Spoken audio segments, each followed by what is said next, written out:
Há bastante tempo, o pastor Ranieri, um amigo pessoal, ligou para mim e disse: você não se animaria a fazer a semana de oração no UNASP? Falei para ele: Ranieri, você tem que pedir isso para um jovem, porque uma semana de oração no UNASP significa um ano de trabalho. Ele disse: não, mas vem. Falei: infelizmente meu programa está todo cheio, mas eu posso arrumar um fim de semana. Ele disse: então me avisa. E um dia apareceu um fim de semana, porque amanhã tem um casamento importante de um membro da família, e eu vou fazer o casamento em Brasília, e teria que estar aqui no Brasil. Então liguei para ele e falei: eu estou indo para lá. E ele me disse: que data? Essa data? Não, me disse, tem uma caravana da Esperança lá em Cuiabá. Falei: bom, é a única data. Mas você poderia vir mesmo não estando eu? Falei: não se preocupe, você não precisa estar. Vai lá, faz a caravana. Então não achem que é falta de cortesia do pastor Ranieri o fato de ter me convidado e ele não estar aqui. Mas ele já tinha se comprometido com antecedência. Mas esta era a única data que eu poderia estar aqui. Estou com muita alegria. E agradeço ao pastor Ranieri pela oportunidade. Aqui tem muita gente linda que forma parte da minha experiência passada. Tem muitos pastores já aposentados como eu. E a cada um deles eu devo um pedacinho da minha experiência. E eu não vou poder ter a oportunidade de abraçar todos vocês. Quero que me desculpem por isso. E quero que saibam que todos os que passaram por minha vida, de alguma maneira, no trabalho, no relacionamento, têm deixado alguma marca, alguma contribuição para ser o ser humano que sou, o cristão que sou. O homem que se atreveu a me chamar do Peru quando ninguém me conhecia aqui no Brasil, o pastor Paulo estava, não, que deve estar aqui, não sei. O pastor que se atreveu a me nomear diretor de jovens de uma união, o pastor Floriano Xavier dos Santos, que não sei se está também aqui. E assim como ele, está lá. Que bom, pastor. Olha, é uma alegria. Esses dois homens, pastor Paulo, pastor Floriano, significam muito, muito na minha vida. E assim como eles, eu já abracei Jeff, Osmundo, tantos outros pastores, pastor Perestrelo, que foi meu primeiro tesoureiro aqui no Brasil. Tanta gente querida, a quem eu não posso esta manhã poder abraçar pessoalmente, mas obrigado por tudo que vocês significaram, pelas pegadas que vocês deixaram na vida de muita gente, inclusive na minha. Quando eu era jovem, não? E imaginem, eu já estou aposentado, Natanael, estou orando por você, um grande amigo, tanta gente linda aqui. Bom, vamos abrir a palavra de Deus, queridos. Romanos capítulo 5. Deixem-me... Eu decidi pregar 2 sermões de Romanos, esta sexta e sábado aqui. Deixe-me pregar o versículo 5:1, Romanos 5:1. O livro de Romanos, honestamente, queridos, daria para pregar se um pastor decidisse pregar somente o livro de Romanos, e se ele pregar todo sábado, quarta, domingo, eu acho que em menos de 3 anos ele não acaba o livro de Romanos, pela riqueza deste livro. E ele cobriria praticamente as doutrinas da igreja e cobriria os princípios da vida cristã de uma maneira admirável. O versículo 1 do capítulo 5 diz assim: justificados, pois, mediante a fé temos paz com Deus por meio de nosso Senhor Jesus Cristo. Já que tem a Bíblia aberta, leiam o último verso do capítulo 4. Diz assim: o qual foi entregue, está falando de Jesus, o qual foi entregue por causa das nossas transgressões e ressuscitou por causa da nossa justificação. E o versículo 1 diz: justificados, pois. Interessante, há uma conexão. Até o capítulo 5 de Romanos, no capítulo 1, 2, 3, 4, Paulo fala da necessidade da salvação. Paulo tenta conscientizar o leitor de que precisa ser salvo. Ele está mal, o ser humano está mal, está deteriorado pelo pecado. No capítulo 1, especialmente, ele apresenta um quadro triste das depravações, das misérias do ser humano sem Deus. Ele tenta, nos primeiros 4 capítulos, conscientizar de 3 coisas. Primeiro, você precisa de Deus, você está perdido, você está arruinado, você está deteriorado, teus sentimentos, teus pensamentos, teus relacionamentos, está tudo mal por causa do pecado. Então você precisa de Jesus. E essa justificação que Jesus vai te dar é unicamente pela graça. Agora, a partir do capítulo 5, Paulo começa a falar dos benefícios da salvação. Dos benefícios da salvação. Interessante. Ele não apresenta primeiro os benefícios da salvação como uma bala, como um chocolatinho, como uma sobremesa, dizendo: olha, veja o que te espera. Não. Ele primeiro começa a epístola aos Romanos conscientizando da miséria do ser humano. Entende por que você precisa ser salvo. Como dizem na gíria, cai na real, acorda. Não acha que você é bom, como o humanismo de nossos dias ensina. Não acha que você está em progresso. Pelo contrário, você está em deterioração permanente. Interessante que hoje muitas vezes se enchem em estádios, auditórios enormes, apresentando: olha os benefícios, você não vai ficar doente, você não vai ter isto, você não vai ser pobre, você vai sair das dívidas. Isso também é parte do Evangelho, querido. Às vezes nós, como igreja, somos tímidos em apresentar os benefícios da salvação. Achamos que nesta vida o cristão tem que sofrer, tem que chorar, porque a nossa glória está lá nos céus. Não é verdade. Não é verdade. É verdade que nesta terra haverão aflições, mas que o cristão tem que se rastejar no mundo, não é verdade. Agora, está errado quando o motivo para chamar as pessoas para a salvação são os benefícios. Deveríamos fazer como Paulo, trazer as pessoas para a salvação pela conscientização da sua necessidade. E aqui vem a participação maravilhosa do Espírito Santo, conscientizando o ser humano da sua realidade triste.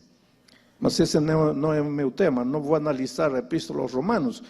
Meu tema é o capítulo 5, verso 1, e mais especificamente o termo paz. Diz: justificados, pois, mediante a fé, temos paz com Deus. Paz com Deus. Paz. A paz é o contrário do medo. O medo é ansiedade, é incerteza. O medo te amputa, te incapacita, te enfraquece, o medo te aniquila, o medo, a pior arma que o inimigo tem para destruir o ser humano é o medo. A paz é o contrário. Agora, pensa nisto. O primeiro sentimento negativo que o inimigo colocou no coração do ser humano quando pecou foi o medo. O medo. O primeiro sentimento negativo que o inimigo colocou no coração do ser humano quando caiu foi o medo. Era como se o diabo dissesse assim: colocando medo no coração do homem, não preciso fazer mais nada para destruí-lo, porque ele sozinho vai se destruir, ele sozinho vai acabar, ele sozinho vai se aniquilar. O medo. Agora, quando você vai a Jesus, diz Romanos 5:1, quando você vai a Jesus e é justificado por Ele, o primeiro sentimento que Deus coloca na tua vida é a paz, o contrário do medo. É interessante, você pode vir, ter chegado esta manhã aqui trazendo a sua vida rasgada, feita a pedaços, casamento destruído, endividado na vida financeira, pode estar doente, pode estar enfermo, pode estar com seus relacionamentos deteriorados, não consegue dormir, solidão, culpa, enfim, é o ser humano. Você vem numa reunião como esta para ouvir a palavra de Deus e ouve falar do Senhor Jesus Cristo, e você, na hora do apelo, se entrega a Jesus Cristo, esperando que desapareçam as dívidas, que desapareça a doença, que desapareçam as dificuldades no relacionamento familiar, etc, etc, etc. E você vai à frente para se entregar a Jesus, esperando todas essas bênçãos maravilhosas que todo ser humano precisa, e Jesus, em lugar de resolver teu problema de dívidas, em lugar de fazer cair um emprego do céu, em lugar de acertar o relacionamento familiar, Ele, quando você chega aqui à frente, Ele te dá paz. E às vezes você pode olhar para Deus e dizer, espera um pouco, Senhor, está tudo bem, eu preciso paz, tudo isso, mas primeiro me ajuda a resolver as dívidas, primeiro me ajuda a arrumar um emprego, primeiro me sara, me cura, me levanta, e Ele, em lugar de fazer tudo isso, te dá paz. Por quê? Isto é interessante, querido. Por quê?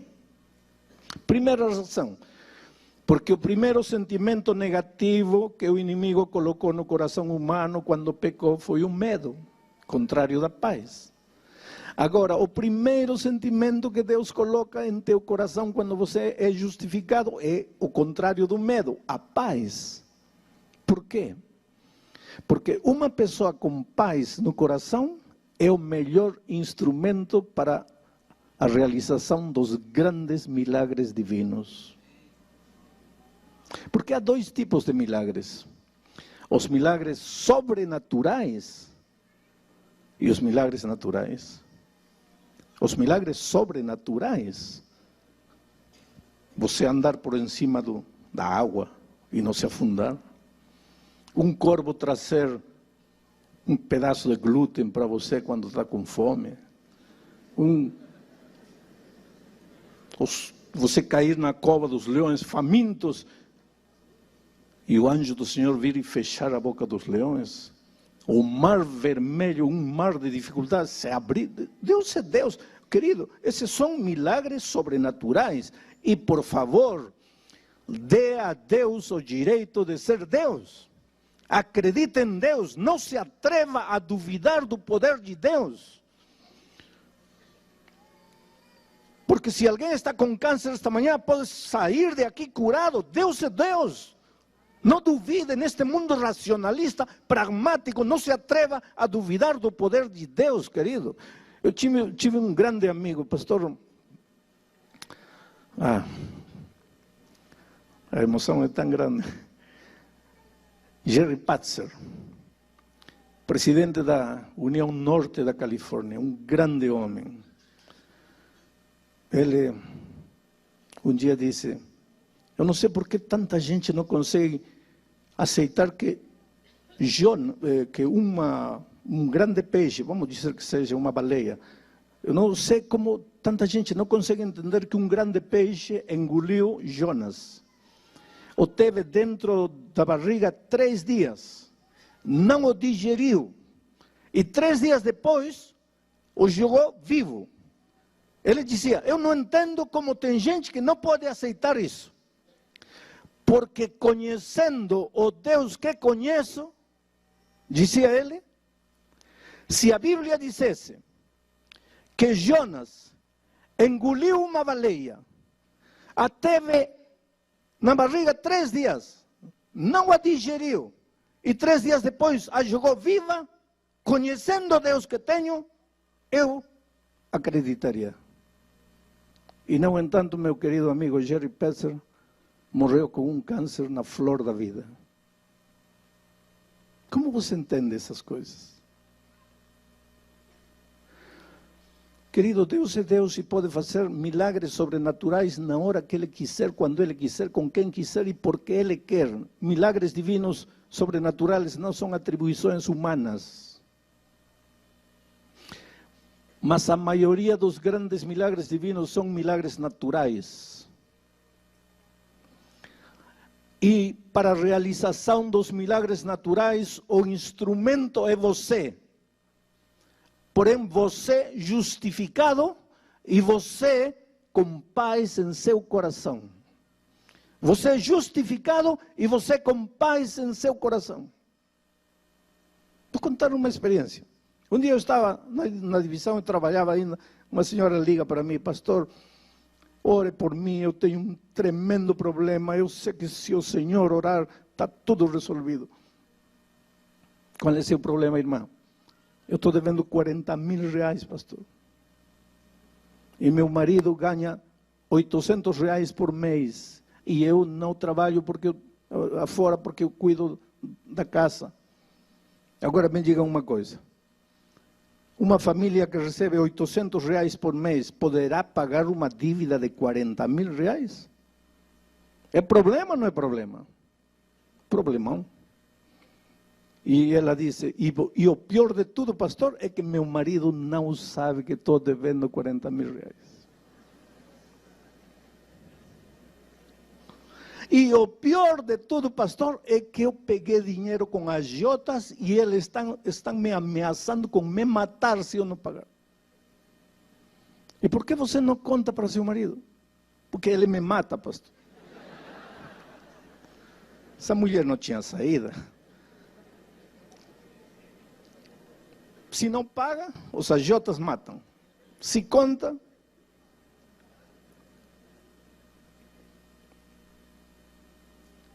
falei, tudo bem, filha, vou orar por você.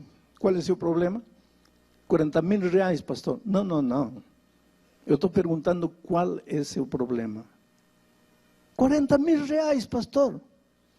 Não, filha, você não está entendendo. Você deve 40 mil reais. Isso eu sei. E eu creio em você. Eu estou perguntando qual é o seu problema. Pastor, 40 mil reais. Eu não estou mentindo, pastor. Para que eu ia ligar para o senhor para mentir? Falei, filha, quer dizer que se eu fizer uma oração e o senhor mandar um corvo trazendo no bico 40 mil reais, teu problema está resolvido. Ai, pastor, estaria resolvido. Filha, teu problema não estaria resolvido, porque teu problema não são os 40 mil reais. Pastor, sim, não, filha. Teu problema é outro, teu problema está no coração. Por que você se empresta dinheiro quando você sabe que não pode pagar? Por que você oculta a verdade de seu esposo? Você traz uma ferida no coração e você não percebe. E enquanto essa ferida não for curada, teu problema não está resolvido. Porque Deus te manda 40 mil reais hoje, próximo ano você vai me ligar, pastor, 10 mil reais. Aí, 6 meses depois, pastor, 5 mil reais. 5 anos depois, pastor, 50 mil reais. Teu problema não é dinheiro. Não estou dizendo que não precise. Não estou dizendo que você não deve. Teu problema está no coração. Há uma ferida que sangra e se manifesta no fato de procurar dinheiro quando você sabe que não vai pagar. Ela começou a chorar no telefone. E me disse, pastor, o senhor é um profeta. Mas por que, filha? Eu disse, pastor, o senhor acaba de descrever minha vida. Eu nasci no interior de Pernambuco, numa cidade pequenina. Meus pais eram pobres. De criança eu só ouvia 3 coisas. Não se pode, não tem dinheiro, somos pobres. Queria um picolé, somos pobres, não tem dinheiro, não se pode. A escola ia de excursão, somos pobres, não tem dinheiro, não se pode. Pastor, isso me massacrava. Somos pobres, não tem dinheiro, não se pode. Aí quando eu fiquei maior, eu comecei a gastar. Mas que dinheiro? Aprendi a me emprestar dinheiro.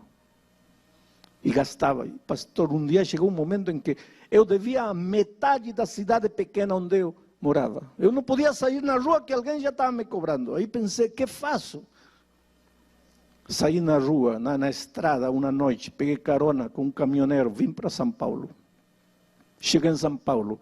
E quando cheguei em São Paulo, levantei as mãos para cima e disse, graças, meu Deus, aqui vou começar de novo. Como vai começar de novo, deixando lá? Oh, querido, jamais se começa de novo sem consertar o passado. Não tem jeito de começar de novo.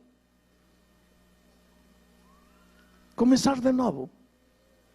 Se consagrou a Deus, começou a orar, a estudar a Bíblia, conheceu na igreja um jovem cristão, casou com ele, cristão, bom menino,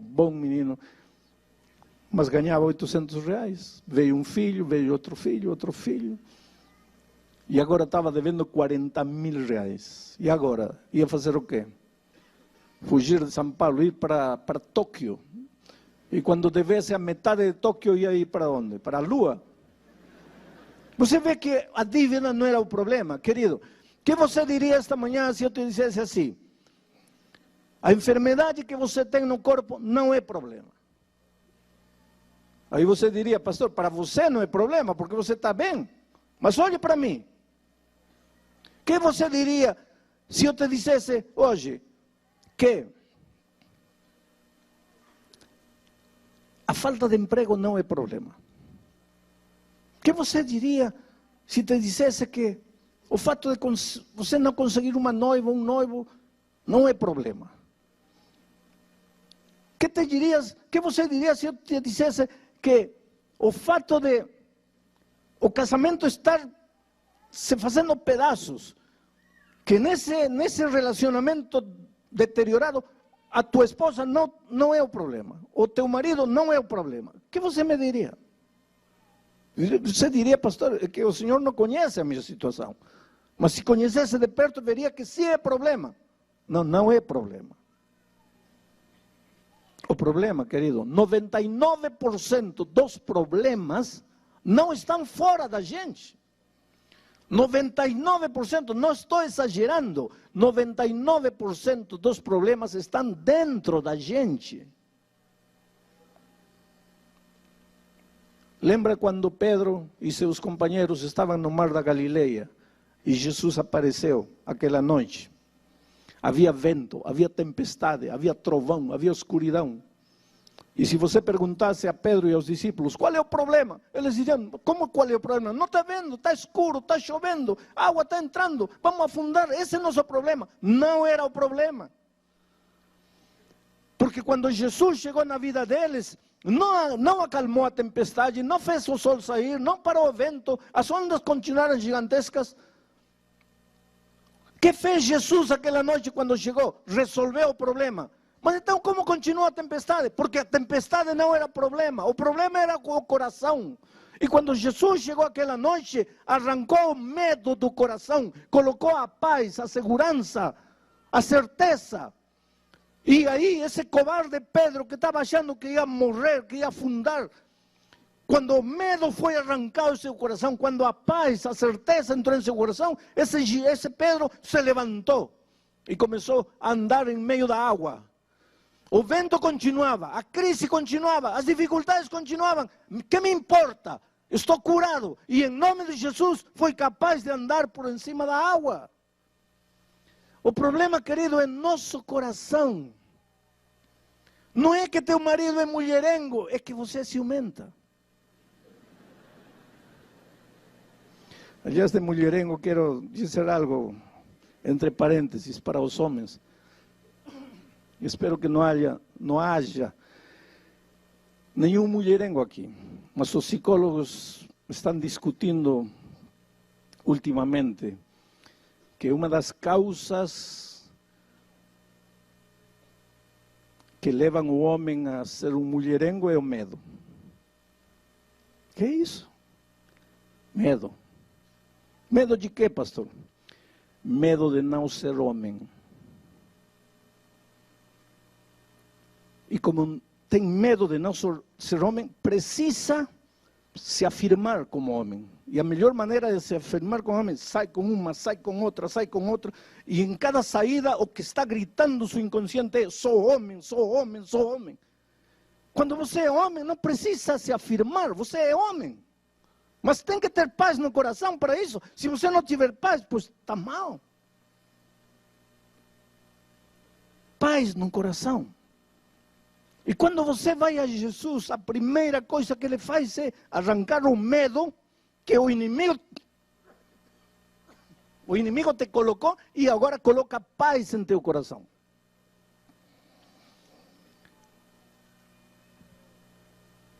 Meu tempo está acabando, mas eu quero deixar um pensamento interessante. Há muitos anos atrás, eu estava pregando num teatro de ópera.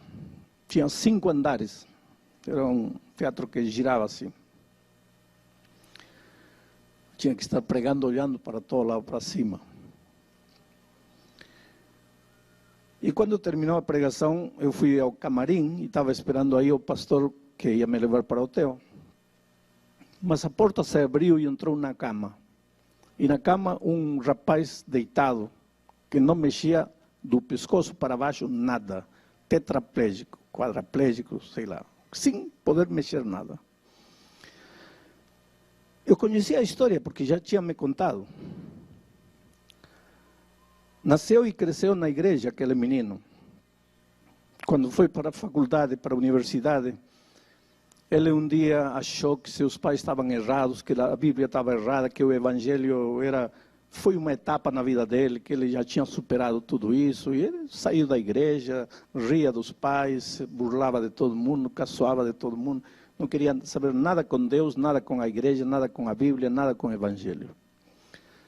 Um sábado de manhã, enquanto os pais estavam no culto, como hoje, ele estava na beira do rio com amigos, bebendo cerveja, dançando, fumando, felizes da vida.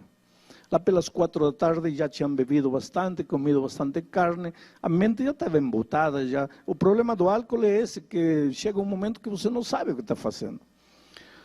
Perde a noção do risco, do perigo, então decidiram se jogar no rio de uma altura aí de 4 metros, e como a água estava meio turva, eles não perceberam que havia uma rocha, quase a flote. Ele se jogou, foi o primeiro, e caiu de cabeça na rocha. E literalmente se partiu o crânio. E ficou quase 1 ano entre a vida e a morte, os médicos para salvar, lutando. E finalmente saiu do hospital. Mas saiu condenado não a uma cadeira de rodas, condenado a uma cama para o resto da vida. Tornou-se uma criança. A coitada mãe cuidava dele para tudo, porque ele não conseguia fazer nada, mexia apenas a cabeça. Agora, em lugar de se arrepender ou ver isso como uma oportunidade para voltar a Deus, ele se revoltou muito mais contra Deus. E começou a insultar e a xingar a Deus. Eu nunca vi na vida alguém xingar a Deus como ele fazia. Mas com palavras assim feias, horríveis. E não é só isso, ele gritava com os pais. Ele dependia para tudo da mãe e agredia a mãe. O pastor visitava, não queria pastor, os jovens foram a cantar para ele, não queria nada de nada. De cada 10 palavras que falava, 8 eram palavrões. Revoltado com a vida, revoltado com Deus, revoltado com todo mundo. Aí cheguei para pregar. E os pais, coitados, disseram: olha, se o pastor Bulhão fala com ele, talvez aconteça alguma coisa. Não é assim. A vida não é assim. Trouxeram ele. Ele já entrou me xingando. Nunca tinha me visto na vida. Já entrou me agredindo. Eu me aproximei dele, eu entendia, tentava entender a situação em que ele se encontrava, a dor que ele carregava. E disse: filho, veja, Deus te ama. Quero que saiba que Deus te ama. ¿Para que falei de Deus? Foi aí que voltou todas as armas contra Deus. E aquilo já me deixou mal. Ele agredir, falar essas coisas contra Deus. Falei: filho, qual é teu problema? Como qual é meu problema? Está cego? Não está vendo? Qual é meu problema? Falei: o fato de que você está deitado na cama e não pode se mexer, esse não é problema. Ah, não é problema. Então quer ficar, quer trocar de lugar comigo, quer ficar aqui? Não, não quero. Só que estou falando que esse não é teu problema, filho. Teu problema está no coração. Teu coração está cheio de ódio. E esse veneno de ódio que está enchendo o teu coração está rebaçando. Só que esse teu veneno não faz mal às outras pessoas, mas esse teu veneno está te matando a ti mesmo. Você está morrendo por dentro. Eu sei que tua situação na cama não deve ser a mais cômoda, mas tua pior situação é o coração cheio de veneno, cheio de ódio, de revolta. O que Deus te fez, filho? Ele te empurrou para o rio? Não. O que teus pais fizeram? Vê o amor com que tua mãe te cuida. Por que você agrede ela? Olha, teu problema vai acabar o dia que um dia você gritar a Deus e dizer: Senhor, me entrego, me perdoa, aceito, tira o veneno do meu coração, mas enquanto esse veneno estiver em teu coração, não tem solução para você. Ele começou a gritar, e começou a gritar com os pais: para que me trouxeram? Eu falei para não me trouxer. E todo mundo levou a cama de volta. Ele bravo. Passaram 5 anos. Cheguei naquela cidade de novo para pregar naquele mesmo teatro de ópera. Terminei de pregar, estava no mesmo camarim esperando o pastor para me levar no hotel e de repente a porta se abre e a cama entra de novo. E pensei tudo de novo. Só que ele trazia um sorriso no rosto. E disse: pastor, não se assuste, não vou lhe fazer nada. E chegou perto e disse: pastor, eu só vim para lhe agradecer. Obrigado, pastor. A última vez eu fui malcriado, eu quero lhe pedir desculpas. Falei: filho, não. Eu acho que quem tem que pedir desculpas sou eu. Eu acho que naquele dia eu não te disse o que você estava querendo ouvir. Ele disse: não, pastor, você não me disse o que eu queria ouvir. Você me disse o que eu precisava ouvir. Mas aquele dia, pastor, eu saí de aqui odiando o Senhor. Odiando-o.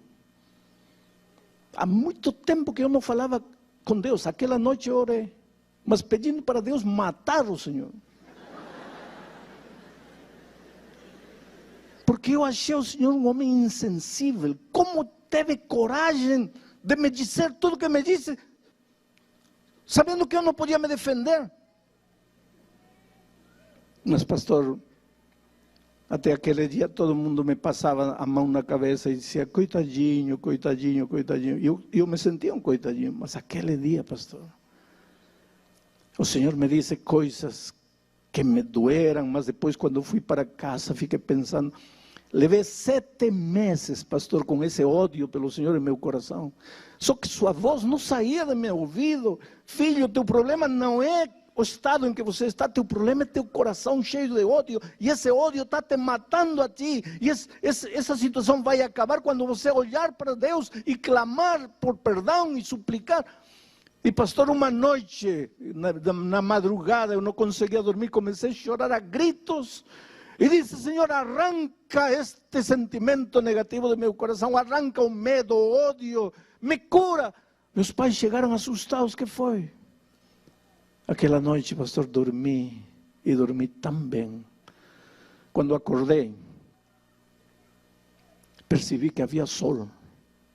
Pastor, todos os dias o sol saía, mas eu não enxergava. Percebi que os passarinhos cantavam todos os dias no meu jardim, mas eu não ouvia, porque eu só pensava em meu ódio, em minha dor, na minha situação. Aquele dia levantei os olhos para os céus e percebi que eu estava vivo, pastor. É verdade que não movia nada, mas eu estava vivo.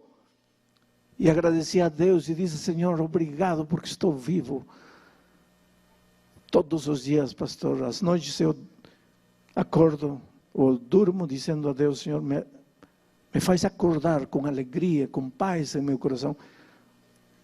Nestes 5 anos que passaram, pastor, eu tenho trazido mais de 20 jovens para a igreja. Mas como 20? Como? Como você faz isso? Ah, pastor, é que os jovens da igreja me levam e eu peço para eles me levarem na boca do lixo da cidade, onde está a prostituição, as drogas. Os jovens cantam com violão, depois eu prego, deitado na minha cama. E as pessoas se aproximam, talvez até por minha situação, e eu digo, eu era como vocês. E conto toda a minha vida, e conto como aconteceu o acidente, e digo como era revoltado, e como Deus colocou paz no meu coração. E falo para eles, vocês estão esperando chegar ao meu estado para voltar os olhos de Deus? Pastor, já trouxe mais de 20 jovens para Cristo. E todo dia lhe digo, Senhor, deixa-me viver para continuar trazendo gente para ti. E pastor, eu pintei um quadro e quero lhe mostrar. E aí trouxeram o quadro. Falei, mas filho, como você pintou se você não mexe nada? Ah, disse pastor, esse era meu problema quando eu não tinha entregado a vida a Cristo. Eu me olhava no espelho e só via o que não mexia. Hoje, para que eu vou me preocupar com o que não mexo, senão não me serve para nada? Então, o único que eu olho no espelho é o que mexo. E eu mexo a cabeça, pastor. Eu aprendi a pegar o pincel com a boca e a pintar com a boca. E este quadro eu pintei com a minha boca. E um quadro impressionante. Tem várias cenas. Aqui tem um monstro. Você tem que dar um desconto, porque foi pintado com a boca por alguém que está aprendendo a pintar com a boca. Mas aqui tem um monstro com chifres e rabo. No segundo quadro, já não tem chifres o monstro, mas tem rabo. No terceiro, já não tem chifres nem rabo, mas continua monstro. Aqui está a cruz de Cristo. E aos pés da cruz está o monstro, só que já não é monstro. Virou príncipe, é um príncipe. E ele me disse, pastor, esse último aí sou eu quando o Senhor me conheceu. Esse príncipe sou eu hoje, transformado por Jesus. Oh, querido, eu tenho encontrado tanta gente jovem que pode andar, pode correr, pode pular, pode fazer tudo e quer morrer. E diz, pastor, a vida não vale a pena. Para que nasci, para que vivo? E conheço aquele rapaz que não pode mexer nada e quer viver. E todos os dias diz, Senhor, deixa-me viver. Qual é a diferença? A diferença é Cristo. Justificados, pois, pela fé, temos paz. Quando o Espírito de Deus entrar no teu coração, você vai aprender a pedir perdão à esposa e vai ver que talvez sempre teve uma esposa maravilhosa, que teu temperamento foi destruindo. Quando você for curado por Deus, vai deixar o machismo de lado e vai aceitar que tua esposa tem razão. E vai lembrar que tua esposa talvez foi uma flor linda que chegou às tuas mãos e que você, por causa do temperamento indômito, foi murchando. Mas só Jesus pode fazer isso. Arrancar de teu coração o medo. Por que você grita? Por medo. Por que você é teimoso? Por medo. Por que você não cede? Por medo. Medo. O medo arruina tudo. E quando você vai a Jesus, a primeira coisa que Ele coloca em teu coração é paz. E agora você com paz vai ser um instrumento para reconstruir teu casamento. O instrumento para resolver teu problema financeiro. O instrumento para enfrentar os vendavais da vida sem temor. Transformado por Jesus. Eu quero fazer um convite, porque a minha natureza de evangelista não me deixa terminar um sermão sem fazer um convite. Este convite não é para as pessoas batizadas, porque vocês um dia já se levantaram, já vieram à frente. Este convite também não é para os que ontem à noite se levantaram, porque ontem à noite vocês já se levantaram e já vieram à frente. Este convite é para você que ontem talvez não conseguiu levantar-se. O que talvez você não esteve ontem, mas esta noite veio. Hoje veio e você precisa se entregar a Jesus. E precisa dizer, Senhor, me cura. Senhor, coloca paz em meu coração. E quando você estiver com seu coração inundado de paz, vai ver como vai enfrentar a vida de outro jeito, transformado pelo poder do Senhor Jesus. Vou pedir a Monique que venha para cantar. Porque enquanto ela cantar, eu quero perguntar: quem é a primeira pessoa que gostaria de se levantar e chegar aqui entregando o coração a Jesus? Mesmo que seja aquele que vier, levante-se e venha, em nome de Jesus. Glória a Deus. Essa menina linda, vem. O Espírito de Deus se está movendo. Venha lentamente, abra-se passo em meio da multidão e chegue aqui enquanto ela estiver cantando. Eu vou estar orando em meu coração para você chegar aqui entregando o seu coração a Jesus.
Para quem quer viver, Ele é o pão.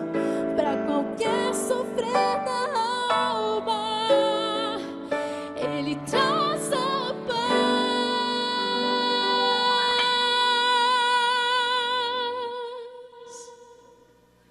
Para quem nada tem, Jesus Cristo é tudo. Para quem quer viver, Ele é o pão da vida. Para quem quer viver, Ele é o pão.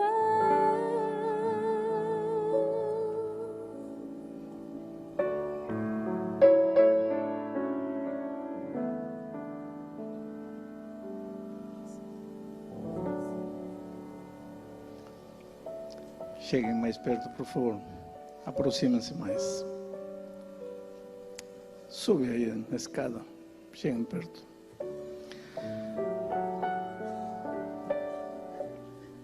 Eu deveria agradecer a Deus por este lindo ramilhete de flores.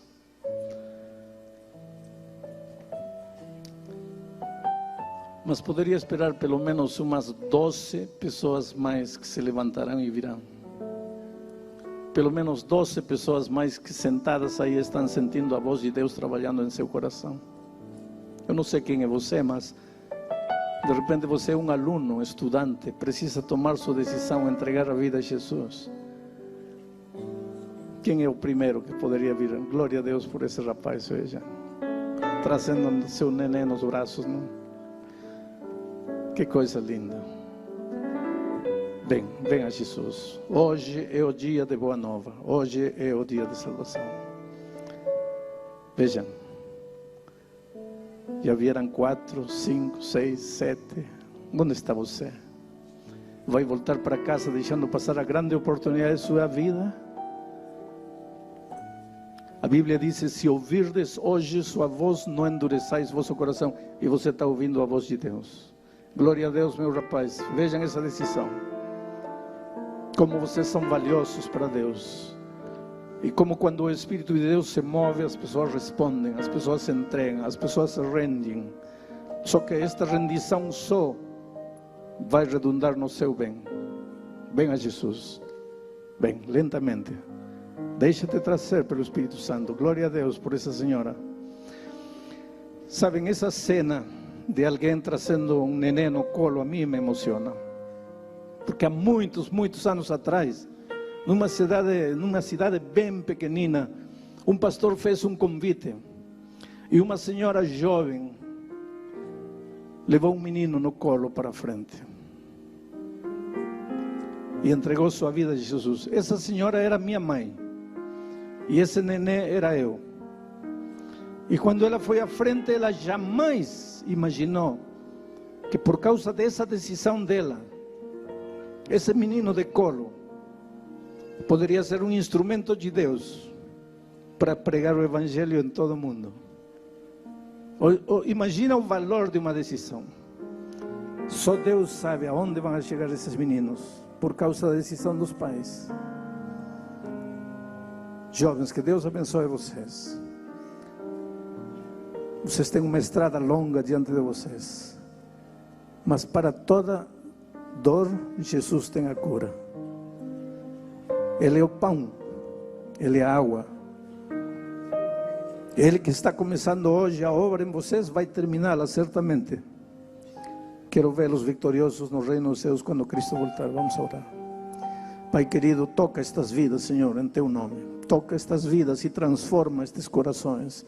Arranca o medo e coloca paz nesses corações. E depois usa essas pessoas transformadas para a realização dos Teus grandes milagres naturais. Opera maravilhas nestas vidas, Senhor. Em nome de Jesus. Amém.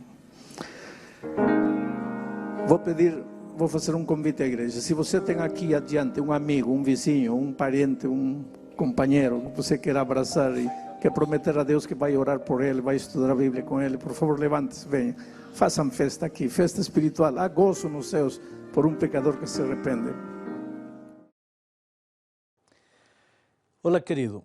¿Sabías que en la vida cristiana es más fácil nacer que sobrevivir? Yo siempre digo que tornarse cristiano, convertirse, es la cosa más simple. Porque ¿qué necesitas para ser convertido? ¿Qué necesitas para ser salvo? Estás en el fondo del pecado, en la miseria, en la lama, has destruido tu vida. Pero si desde allí clamas a Dios, el amor de Dios es tan grande que el Señor Jesús te extiende la mano y te saque de donde estás. Un segundo es todo lo que necesitas para ser convertido. En un segundo Dios te transforma completamente. El problema no es cómo llegar a ser salvo.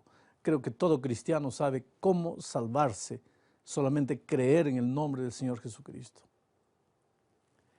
El grande problema de la vida cristiana es cómo vivir después que has nacido en Cristo, ya estás salvo. Cualquiera puede salvarse. La cosa más simple de la vida es salvarse. Ahora, lo difícil es permanecer salvo, conservarse salvo, crecer en la vida cristiana, aprender a andar, aprender a vivir el cristianismo. Y yo creo que es aquí donde la grande mayoría de las personas fracasa. A lo largo de mi vida encuentro constantemente personas que me dicen, yo fui miembro de iglesia, un día fui convertido, un día conocí el Evangelio, un día acepté a Jesucristo. Bueno, es bonito lo que sucedió un día en tu vida, pero es mucho más bonito lo que está sucediendo hoy, porque nuestro pasado es pasado, sea bueno o sea malo, es pasado. Lo que importa es hoy.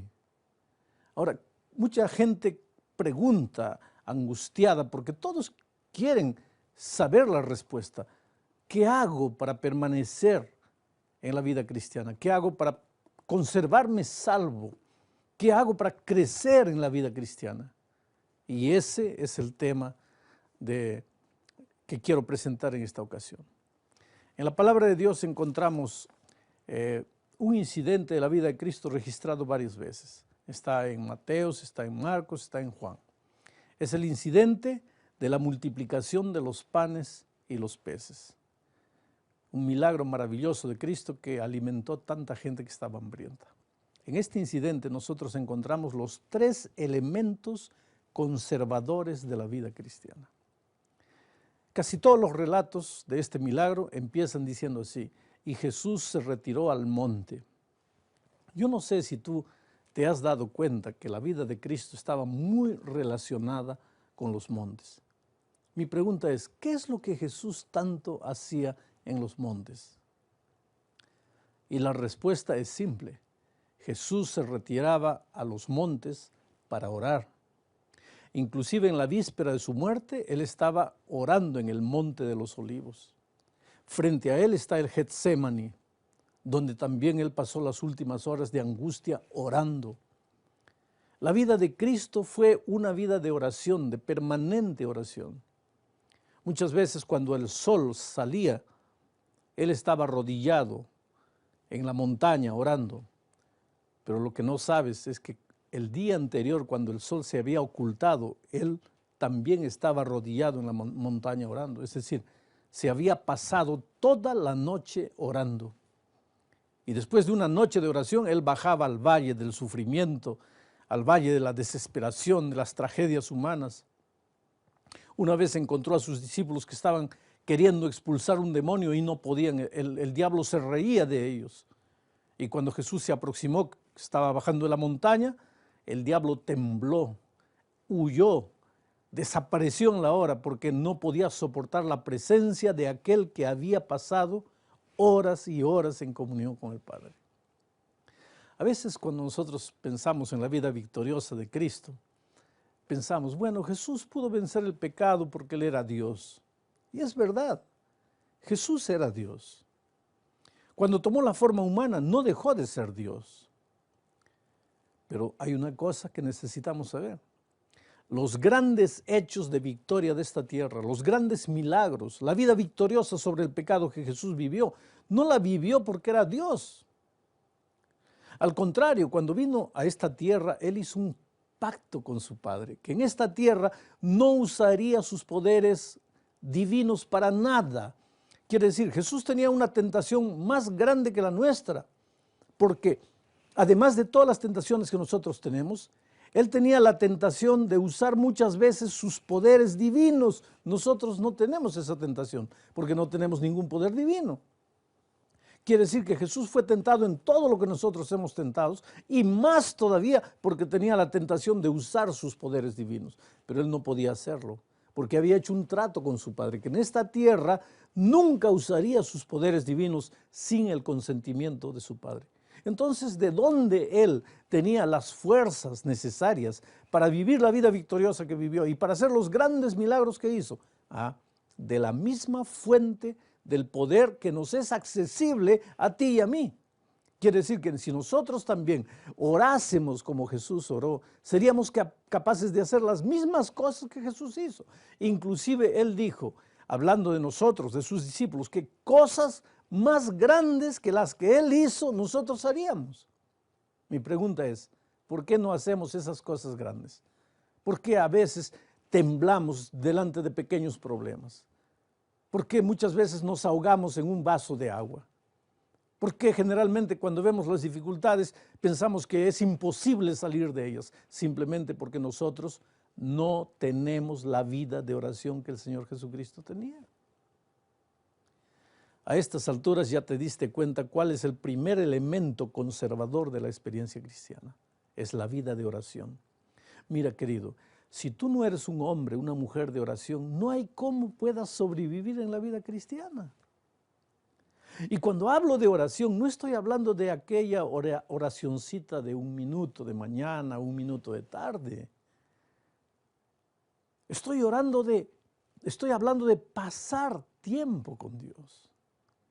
Yo digo siempre que el cristiano, mira, el cristiano simple no debería orar menos de media hora por día. No debería pasar menos de media hora por día con Dios en oración. Ahora, si tú no oras ese tiempo, ¿cómo esperas vivir una vida victoriosa sobre el pecado? ¿Cómo esperas hacer grandes cosas para Dios? Es por eso que nosotros a veces cuando escuchamos la historia de un milagro, de una curación milagrosa, inmediatamente dudamos, ¿será verdad? ¿Será que es la obra del Espíritu? ¿Será la obra de Satanás? Tenemos miedo, parece que tenemos miedo de milagros. ¿Sabes por qué? Porque no tenemos fuerza. ¿Y por qué no tenemos fuerza? Porque no vamos a la fuente del poder que es Cristo. Dios no quiere que vivas una vida derrotada, fracasada, mediocre. Vida cristiana no es ir a la iglesia una vez por semana, devolver tu diezmo, cantar en el coro, o pasar la lección de la escuela sabática porque eres profesor de escuela sabática. No, no, no. Vida cristiana incluye esas cosas, pero es mucho más que eso. Es una vida poderosa, una vida victoriosa, y esa victoria solo la podremos obtener si aprendemos a ser hombres de oración. Yo creo que tú tienes el mismo sueño que yo tengo de un día encontrar al Señor Jesucristo, abrazarlo personalmente. Pero ese sueño nunca se va a realizar si nosotros no permanecemos en la experiencia de la salvación.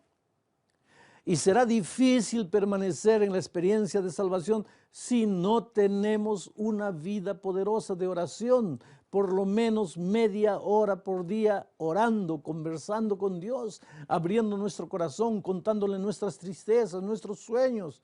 Muchas veces cuando suceden en nuestra vida cosas que no comprendemos, decirle, mira Señor, no te entiendo, ¿por qué me está sucediendo esto? Pero cuéntale, ábrele tu corazón a Dios.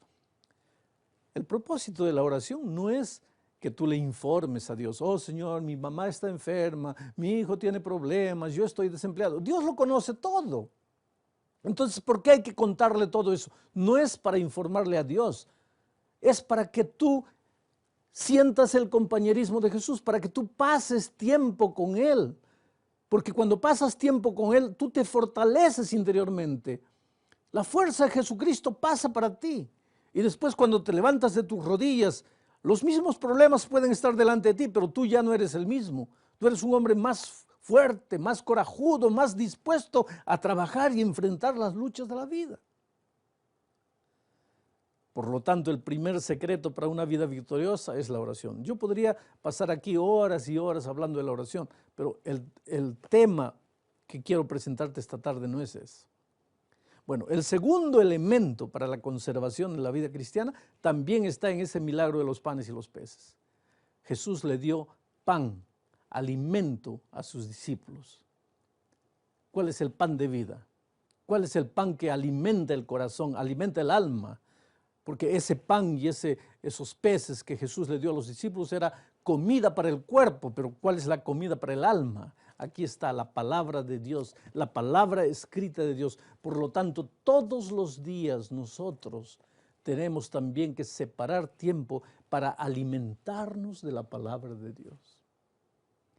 Ahora te digo una cosa, generalmente al ser humano natural, aunque haya sido convertido, porque tú sabes que en el momento de la conversión, la naturaleza pecaminosa que hay dentro de nosotros no desaparece totalmente. Nosotros la vamos a cargar hasta el día de la venida de Cristo. Y esa naturaleza pecaminosa, cuando se despierta, ella no quiere ser alimentada de la palabra de Dios. Ella quiere ser alimentada de cualquier cosa menos de la palabra de Dios. Por lo tanto, si tenemos que separar tiempo para estudiar la Biblia y para orar, no va a ser porque queremos hacerlo, porque nuestra naturaleza no quiere, pero tenemos que hacerlo. ¿Por qué? Porque si no oramos y si no estudiamos la palabra de Dios, entonces no vamos a poder sobrevivir en la vida cristiana. El momento de nuestra conversión fue extraordinario, fuimos salvos milagrosamente, maravillosamente, podemos escribir una historia maravillosa en nuestra conversión, pero ¿de qué vale todo eso? Si un año después, 5 años después, estamos muertos en la vida espiritual. ¿Y por qué? ¿Por qué morimos? Porque primero, no respiramos el aire puro de la oración. Segundo, no alimentamos el alma, no alimentamos el cuerpo a través del estudio de la palabra de Dios. Quiere decir, no hay manera de prepararnos para la venida de Cristo sin Biblia y sin oración. Todos los días, tiempo para pasar con Dios, orando y estudiando la Biblia. Y vuelvo a repetir, esto no va a ser natural, tenemos que esforzarnos, porque si quieres dejarte llevar por la naturaleza humana nuestra, nunca va a querer orar, nunca va a querer estudiar la Biblia. Pero ahora viene el tema de este momento. Hay un tercer elemento conservador. Además de la oración, además de la Biblia, hay un tercer elemento conservador que mucha gente no conoce, o si conoce no le da importancia. Me estoy refiriendo a la testificación. En el milagro de la multiplicación de los panes y los peces, Jesús primero se retira al monte para orar, para conversar con Dios, y nos enseña la gran lección de que sin oración no hay vida cristiana. Enseguida Él multiplica los panes y los peces y nos enseña la grande oración de que sin alimento espiritual no hay vida cristiana. Pero después el Señor Jesucristo hace una cosa extraña. En lugar de llamar a la multitud para entregarles el pan y el pez, ¿qué hace? Llama a sus discípulos y les entrega el pan y los peces a ellos. Y entonces ahora mira, acompáñame bien, yo quiero que la cámara me acompañe en este momento. Agarra el pan, el discípulo recibe el pan del Señor Jesucristo y ahora se va a entregarle a la multitud. Y le entrega a la multitud y se queda de manos vacías. Ahora, el hecho de quedarse de manos vacías le hace sentir a él, al discípulo, la necesidad de volver a Jesús. Y Jesús le da más. El discípulo recibe y ahora con las manos llenas nuevamente vuelve hacia la multitud y entrega el pan y se queda de manos vacías. Y el hecho de quedarse con las manos vacías le hace sentir la necesidad de volver a Jesús. Y Jesús le da más. Pero ahora piensa un poco. En una de esas Jesús le da pan y pez al discípulo. Él agarra el pan y en la mitad del camino se para y dice, no, ya entregué bastante, voy a guardar un poco para mí. Bueno, guardaba, pero ¿qué pasa? Si guarda el pan para él, con las manos llenas ya no tiene necesidad de volver a Jesús. Y entonces se queda con un pan frío. Eso es lo que le está pasando a mucha gente en la iglesia. Hay gente que me dice, pastor, yo no sé qué pasa conmigo, porque en los primeros años de mi conversión a mí me gustaba cantar, me gustaba ir a la iglesia, yo vivía animado, predicaba el evangelio, me daba alegría de ir todo sábado a la iglesia, pero ahora no, pastor, ahora amanece el sábado, quiero dormir, no quiero ir a la iglesia, tengo que esforzarme para ir a la iglesia. ¿Por qué mi vida cristiana se ha vuelto una vida mediocre? Yo te digo por qué. Porque el pan que Jesucristo te está dando se queda en tus manos, te lo guardas para ti. Y cuando tú guardas la experiencia espiritual para ti, en poco tiempo esa experiencia espiritual no tiene sabor, no tiene alegría. Estás en la iglesia pero no eres feliz. No te da ganas de cantar, no te da ganas de alabar el nombre de Dios. ¿Por qué? Simplemente porque estás guardando el pan espiritual para ti. Entonces aquí viene el tercer secreto si quieres crecer en la vida cristiana. Además de orar y de estudiar la Biblia, tienes que buscar un amigo un vecino que todavía no conoce el Evangelio, un pariente que todavía no aceptó a Cristo, un compañero de trabajo, un compañero de estudios, y tienes que traerlo para Cristo, tienes que hablarle de Jesús. Cuando tú haces eso, tú estarás creciendo en la vida espiritual. Cuando tú traes a alguien para Cristo, vas a tener ganas de volver a Jesús todos los días. Pero si tú solo oras, estudias la Biblia y no ganas nadie para Cristo, ¿qué pasa? En poco tiempo pierdes las ganas de orar y de estudiar la Biblia. Entonces, el elemento testificación es básico para que puedas crecer en la experiencia cristiana. Ahora, lo que quiero que entiendas es que cuando hablo de testificación, no estoy hablando de dar estudios bíblicos, porque querido, hay mucha gente que se desanima y dice así, oh, pastor, yo quisiera, pero yo no sé dar estudios bíblicos. No, yo no estoy hablando de dar estudios bíblicos. Cuando hablo de testificación, estoy hablando de buscar a alguien de tu círculo de amistad, de tus vecinos, de tus parientes, y traerlo para Cristo, no darle estudios bíblicos. Porque dar estudios bíblicos es un don que no todos los miembros de iglesias lo han recibido, por lo tanto, no todos los miembros de iglesias saben dar estudios bíblicos. En la iglesia hay gente especialista en dar estudios bíblicos, pero la grande mayoría no. Así que porque no has recibido el don de dar estudios bíblicos, tú te vas a quedar de brazos cruzados, no vas a hacer nada. No, porque si te quedas de brazos cruzados vas a morir en la vida espiritual. Pero la testificación no quiere decir necesariamente dar estudios bíblicos. Ahora te voy a dar algunos pasos que tienes que tener en cuenta para ver cómo llevar a alguien para Cristo. Paso número 1, escoge un amigo. ¿Entendiste? Lo primero que tienes que hacer es escoger una persona del círculo de tu amistad, de tus amigos, de tus parientes, de tus vecinos, compañeros de trabajo, una persona. ¿Ah? Tú no le dices nada, tú escoges para ti. Él no sabe ni siquiera que lo has escogido. Pero ahora, paso número 2, empieza a orar por esa persona, por lo menos 10 minutos por esa persona. ¿Ah? Vamos a decir, yo escogí a Juan, Juan es mi vecino. Paso número 1, escoger. Voy a trabajar este año por Juan. Paso número 2, orar. A partir de hoy voy a empezar a orar 10 minutos por Juan, por su familia. ¿Y qué es lo que voy a decir a Dios en esa oración? Voy a decirle así, mira Señor, he escogido a Juan para traerlo para ti este año.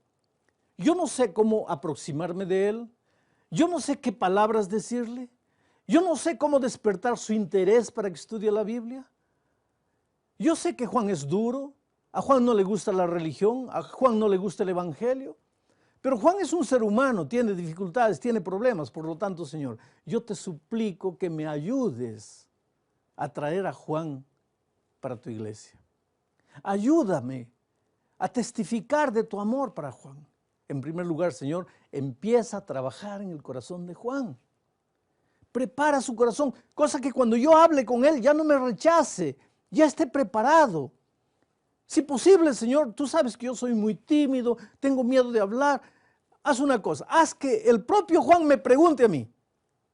Dame esa bendición. Haz que el propio Juan me busque y me diga, ayúdame a estudiar la Biblia.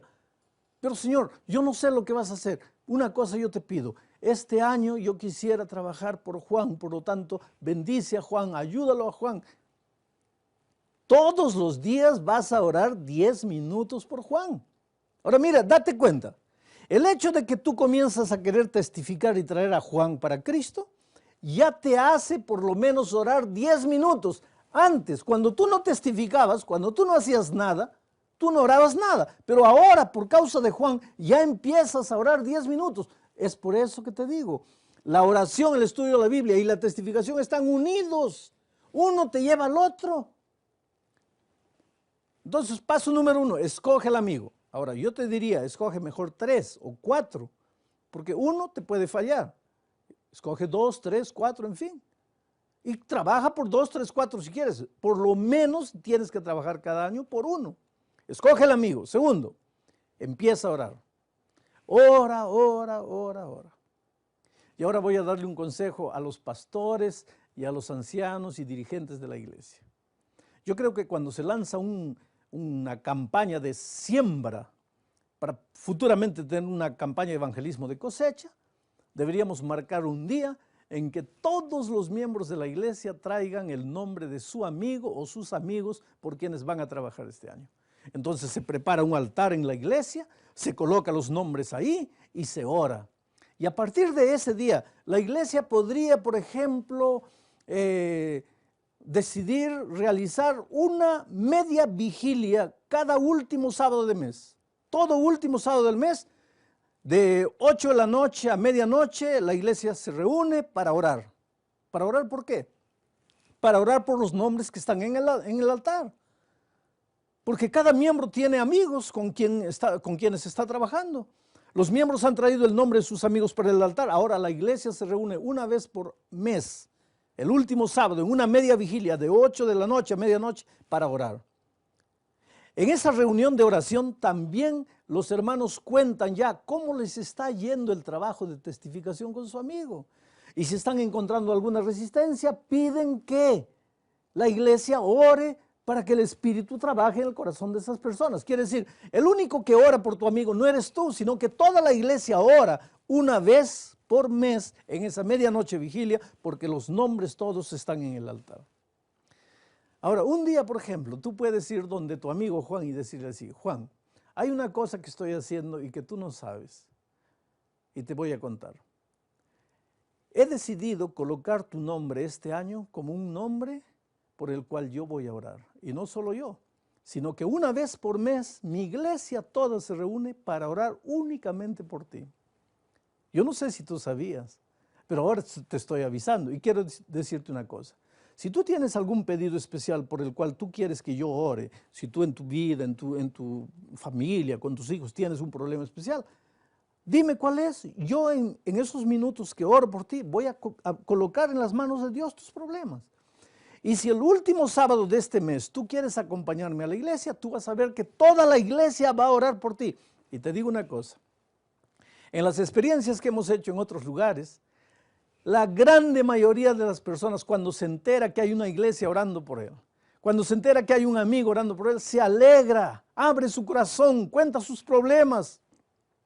Y cuando él abre su corazón para ti, tú te das cuenta de los dramas que él vive. Y ahora tú le dices: mira, además de orar, yo te puedo enseñar una cosa. Aquí en este libro hay secretos que te van a ayudar a tener un hogar feliz, hijos felices. Hay poder, hay secretos para vencer, para aprender a dejar de fumar, a dejar de tomar, en fin.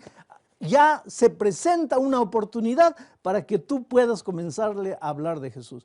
Solo que tú no sabes dar estudios bíblicos.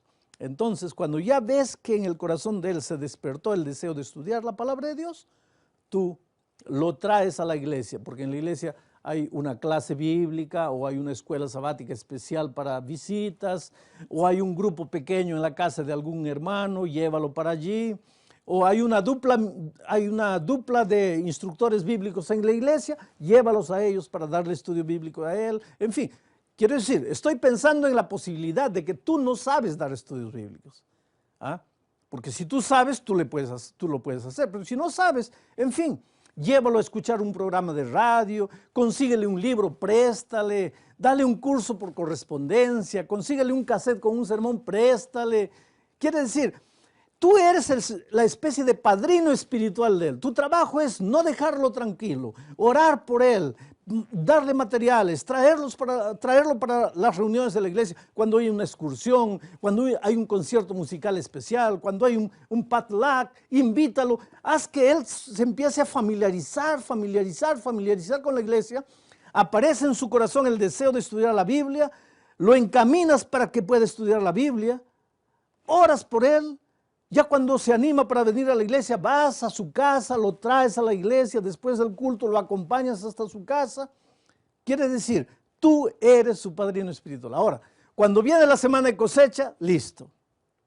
Ahora tú simplemente llevas a tu amigo allá y el Espíritu de Dios toma la decisión de él y tú te vas a sentir emocionado cuando lo veas entrando en el tanque del bautismo para ser bautizado. Y ahora es no solamente tu amigo, sino un hermano en Cristo. Y durante todo este periodo, ¿qué ha pasado? a medida que has hecho ese trabajo maravilloso, te ha dado más ganas de orar, te ha dado más ganas de estudiar la Biblia y como consecuencia de todo eso todavía has traído un alma para Cristo y te sientes muy feliz. Y hay una promesa linda del Espíritu de Profecía, que allá en el cielo tendrás una corona y en esa corona ese amigo tuyo que has traído para Cristo brillará como una estrella por toda la eternidad. Oh, mi amigo querido, yo sé que, como ya te dije, tú tienes el sueño de entrar un día por las puertas de Jerusalén celestial. Pero para eso, querido, tienes que aprender que vida cristiana no existe sin oración, sin el estudio de la palabra de Dios y sin la testificación. Ahora, si tú esperas que para testificar tú tienes que sentir ganas, vuelvo a repetir, no vas a sentir ganas nunca. Tú tienes que esforzarte, tú tienes que obligarte, pero tú sabes que para las grandes cosas de la vida, para las grandes conquistas que has hecho en la vida, claro que te has esforzado. Si hubieras esperado que a sentir ganas de hacer, nunca hubieras hecho nada, sino que tú te desafiaste y fuiste adelante, te arrodillaste, le pediste fuerzas a Dios y entraste a la lucha y fuiste victorioso. La misma cosa va a suceder con el traer almas para Cristo. Cuando los pastores en la iglesia estamos preocupados en que tú ganes almas, no es porque tenemos que alcanzar un blanco de bautismos. Y yo le digo a mis compañeros pastores, si un día tú pensaste que nuestro trabajo es alcanzar un blanco de bautismos, estás completamente equivocado, porque no lo es. Yo siempre digo que cuando Cristo venga a esta tierra, me va a llamar y me va a decir, Bullón, ven aquí. A ver, ¿cuántas almas bautizaste? ¿Esa es la pregunta que me va a hacer? No, absolutamente no. Entonces, ¿qué me va a preguntar? Bullón, ¿cuántas campañas de evangelismo realizaste? ¿Es eso? No. ¿Cuántos templos construiste? No. ¿Cuántos libros escribiste? No. Entonces, ¿qué es lo que Jesús me va a preguntar? Él me va a decir, hijo, ¿dónde está la iglesia que yo te di para que tú la cuides? ¿Dónde está la iglesia que yo te di para que tú la prepares para mi venida? ¿Has preparado mi iglesia? Y para preparar la iglesia solo hay 3 maneras, Biblia, oración y testificación. Por lo tanto, querido, cuando yo como pastor estoy preocupado en que tú ganes almas, no es porque yo tengo que alcanzar un blanco de bautismos, es porque si yo no te veo orando, estudiando la Biblia y testificando, trayendo a alguien para Cristo, ¿qué pasa? Estoy viendo que no estás preparado para la vuelta de Cristo. Y si cuando Cristo viene tú no estás listo, te vas a perder, sí, pero tu sangre Dios la va a demandar de mis manos. ¿Por qué? Porque yo era tu pastor. Yo era el que debía haberte enseñado. Yo era el que debía haberte encaminado para ganar almas. Por lo tanto, esta es una responsabilidad que yo tengo como pastor, enseñarte a crecer en la vida cristiana, porque como ya lo dije, salvarse es la cosa más simple.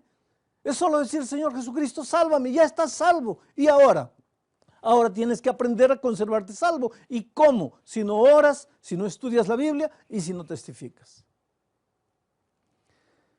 Yo voy a estar en tu ciudad para realizar una campaña de evangelismo de cosecha. Generalmente la campaña dura 4 días, 8 días máximo. Pero dime, ¿cómo en 4 días o en 8 días yo voy a presentar todo el cuerpo doctrinal de la iglesia para esos nuevos conversos? No hay manera. Entonces, esas noches que estaré contigo es solamente para tomar las decisiones, para llevar a las personas a entregarse a Cristo, para decidir bautizarse y nada más. Pero todo el cuerpo doctrinal, la enseñanza bíblica debe haber sido dada antes. ¿Por quién? Por ti, el miembro de iglesia. Porque tú eres la persona más importante en el programa de evangelización de la iglesia. Y ya te lo dije en otro seminario, Dios no te dio la misión de ganar almas porque Dios no pueda hacerlo. Claro que Dios puede, con los ángeles, con los animales, Él solito, Él puede. Pero te dio ese trabajo a ti porque eres tú y yo, somos nosotros, los seres humanos, que necesitamos crecer. Y para crecer necesitamos orar, estudiar la Biblia y testificar. Voy a estar orando por ti, querido. No sé, no te conozco, no sé quién eres. Tal vez en este momento estás viviendo el momento más difícil de tu vida. Oh, cuántas veces pasamos por el valle de sombra y de muerte. Nadie sabe nuestro dolor, nadie sabe nuestra lucha. Quién sabe en este momento estás adeudado completamente, escuchando este video y pensando, ¿cómo eso va a ayudarme a resolver el problema de las deudas en que me he metido?